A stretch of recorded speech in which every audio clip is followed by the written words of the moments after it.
नमस्कार, जय जोहार। आइए चलते हैं झारखंड सुबह की 25 ताज़ा खबरों की ओर। लेकिन उससे पहले दोस्तों, अगर आपने अभी तक इस चैनल को सब्सक्राइब नहीं किया तो सब्सक्राइब कर लें, जिससे कि आपको झारखंड सुबह की 25 ताज़ा खबर हर एक सुबह मिलती रहे। दोस्तों, आज का जीवन मंत्र है पूजा पाठ जरूर करें, लेकिन ये उम्मीद ना करें कि हमारे जीवन में बाधाएं आएंगी ही नहीं। बाधाएं तो आएगी, भक्ति से जो साहस मिलता है उसकी मदद से सभी बाधाएं पार हो जाती है। तो आइए दोस्तों, बिना समय गवाए खबरों की ओर चलते हैं। सबसे पहली और बड़ी खबर, झारखंड के हर पंचायत में अब मिलेगी सस्ती दवा। सर्दी, खांसी, बुखार, दस्त, दर्द की दवा के लिए अब नहीं लगानी होगी शहर की दौड़। झारखंड के प्रत्येक ग्राम पंचायत में जेनेरिक मेडिकल स्टोर संचालित होगी। इनमें सर्दी, खांसी, बुखार, दस्त, दर्द आदि छोटी मोटी परेशानियों की दवाएं उपलब्ध होगी। अच्छी बात यह है कि दुकान के संचालन के लिए फार्मासिस्ट की अनिवार्यता भी सरकार ने नहीं रखी है। ऐसे सीमित लाइसेंस प्राप्त दुकान संचालक लगातार प्राथमिक स्वास्थ्य केंद्र, अतिरिक्त प्राथमिक स्वास्थ्य केंद्र में कार्यरत डॉक्टर के संपर्क में रहेंगे और उनके निर्देश पर ही ग्रामीण स्तर पर तत्परता से रोगियों को दवा उपलब्ध करा सकेंगे। अगली बड़ी खबर, सरसों तेल और रसोई गैस के बाद अब झारखंड में खुदरा बाजार में सब्जियों की कीमतें भी आसमान छूने लगी है। पिछले 10 दिनों में टमाटर का भाव 1.5 गुना हो चुका है और प्याज और आलू की कीमत भी 25% तक बढ़ गई है। इस महंगाई ने हमारी खाने की थाली महंगी कर दी है और किचन का बजट भी झारखंड वासियों का बिगड़ने लगा है।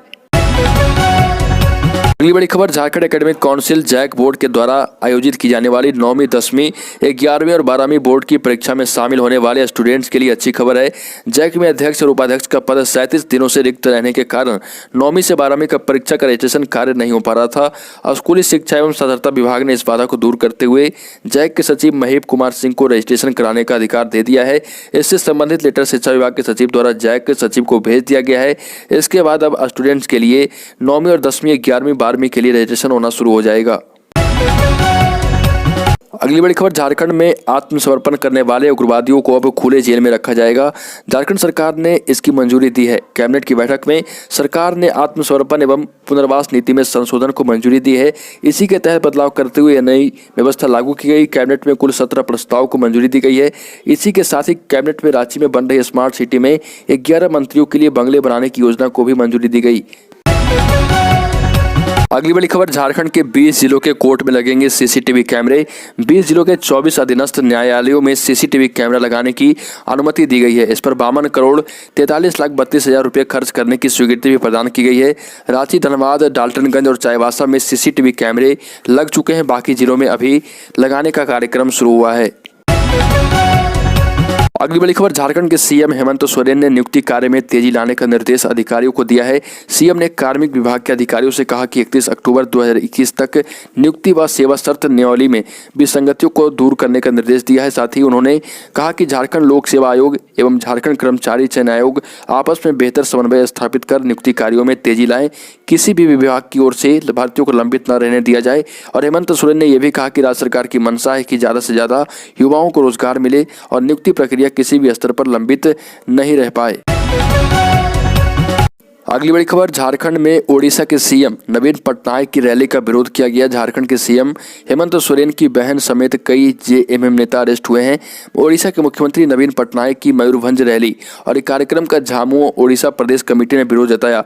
ओडिशा झामुमो प्रदेश अध्यक्ष सा शिबू सोरेन की बेटी, झारखंड के मुख्यमंत्री हेमंत सोरेन की बहन अंजनी सोरेन समेत दर्जनों नेता कार्यकर्ता ओडिशा के सीएम नवीन पटनायक का विरोध करते हुए बॉम्बे चौक और बांग पिरोसी में सड़क पर उतरे और धरना पर बैठकर विरोध जताया। इस दौरान इन्होंने राज्य सरकार के खिलाफ जमकर नारेबाजी की और इसी बीच ओडिशा बांग पिरोसी पुलिस ने सीएम नवीन पटनायक का विरोध करने को लेकर झामुमो प्रदेश अध्यक्ष सा शिबू सोरेन की बेटी अंजलि सोरेन को गिरफ्तार कर लिया है।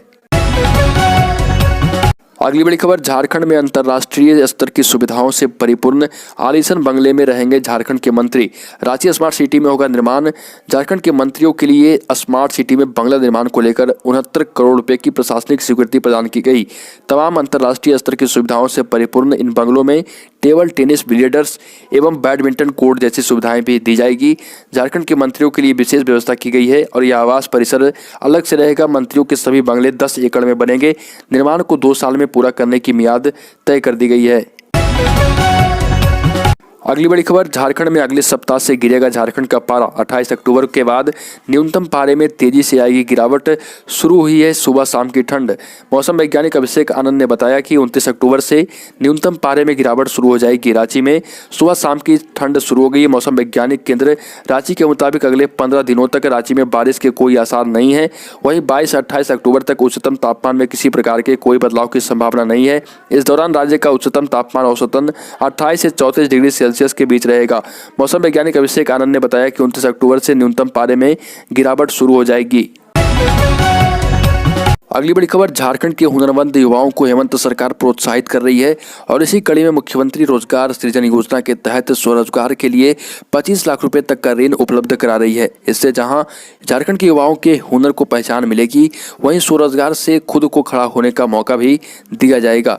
कला को रोजगार बनाने के उद्देश्य से झारखंड सरकार कलाकारों को प्रोत्साहन देगी और इसके तहत music studio, dance studio, recording studio और फिल्म स्टूडियो के सेटअप आदि के लिए 25 लाख रुपए तक का ऋण राज्य सरकार उपलब्ध करा रही। अगली बड़ी खबर, झारखंड के दुमका के विधायक बसंत सोरेन ने दुमका शहर के 3 महत्वपूर्ण योजनाओं का शिलान्यास किया। इसमें डीसी चौक व श्री अमला स्थित फूलो झानो चौक के जंक्शन की मरम्मती सह सुधार कार्य तथा दुधानी टावर चौक से एसपी कॉलेज भाया रसिकपुर पथ में विशेष मरम्मती कार्य भी शामिल है। अगली बड़ी खबर, जम्मू कश्मीर में अचानक बढ़ी आतंकी घटनाओं को रोकने के लिए सख्ती शुरू कर दी गई है। इसके लिए केंद्र शासित प्रदेशों की जेलों में बंद ए और बी कैटेगरी के हार्डकोर आतंकियों को दूसरे राज्यों की जेलों में शिफ्ट किया जा रहा। कश्मीर घाटी की अलग अलग सेंट्रल जेलों में बंद 26 आतंकियों का पहला ग्रुप उत्तर प्रदेश की आगरा सेंट्रल जेल के लिए रवाना कर दिया गया है। ANI की रिपोर्ट के मुताबिक केंद्र शासित प्रदेश के प्रशासन ने इन आतंकियों को शिफ्ट करने का आदेश Jammu and Kashmir Public Safety Act 1978 की धारा के तहत जारी किया है। उच्च पदस्थ सूत्रों के मुताबिक जम्मू कश्मीर की जेलों में बंद ऐसे 100 आतंकियों की लिस्ट तैयार की गई है, जो सुरक्षा बलों की तरफ से तैयार की गई और ए और बी कैटेगरी के आतंकियों की लिस्ट में शामिल है। अगली बड़ी खबर, धनबाद के जज उत्तम आनंद की हत्या के मामले में केंद्रीय जांच ब्यूरो की ओर से पेश चार्जशीट देखकर झारखंड हाईकोर्ट ने बेहद नाराजगी जताई है। हाईकोर्ट ने चार्जशीट को त्रुटिपूर्ण बताया और कहा कि हत्या का कारण और उद्देश्य बताए बिना चार्जशीट दाखिल करना दुखद है। CBI से ऐसी अपेक्षा नहीं थी। कोर्ट ने CBI से पूछा कि जब सुप्रीम कोर्ट के निर्देश के बाद हाईकोर्ट पूरे केस की मॉनिटरिंग कर रहा है तो चार्जशीट फाइल करने से पहले उसे इसकी जानकारी क्यों नहीं दी गई। हाईकोर्ट की निगरानी का मतलब सिर्फ खानापूर्ति करना नहीं होता। यह चार्जशीट त्रुटिपूर्ण है। अगली बड़ी खबर, धनबाद भाजपा के संगठन प्रभारी अभय सिंह एवं जामताड़ा के कांग्रेस विधायक इरफान अंसारी आमने सामने हैं। यहाँ इन्होंने भाजपा के पूर्व जिलाध्यक्ष व धनबाद के संगठन प्रभारी अभय सिंह को बाहरी व्यक्तिगत कहा था। इस पर अभय सिंह ने कहा कि अंसारी पाकिस्तानी है और इसके बाद दोनों के बीच तू तड़ाक भी शुरू हो गई। अगली बड़ी खबर, अफगानिस्तान में तालिबान ने अपना दोगला रवैया दिखा दिया है। सत्ता पर कब्जा करने के बाद तालिबान ने मान्यता पाने के लिए सभी धर्मों को साथ लेकर चलने का दावा किया था, लेकिन अब अल्पसंख्यकों के लिए वहां सुरक्षा हालात बद से बदतर होते जा रहे। खासतौर पर सिख समुदाय के अफगानिस्तान में रहने पर संकट मंडरा गया है। एक रिपोर्ट के मुताबिक तालिबान ने सिखों को आदेश दिया है कि वो इस्लाम ग्रहण कर सुन्नी मुस्लिम बन जाए या देश छोड़कर चले जाएं। तो दोस्तों, झारखंड की ताज़ा खबरों में अभी के लिए इतना ही। अगर आपने अभी तक इस चैनल को सब्सक्राइब नहीं किया तो सब्सक्राइब जरूर कर लें, जिससे कि आपको झारखंड की डेली ब्रेकिंग न्यूज 25 ताज़ा खबर हर एक सुबह मिलती रहे।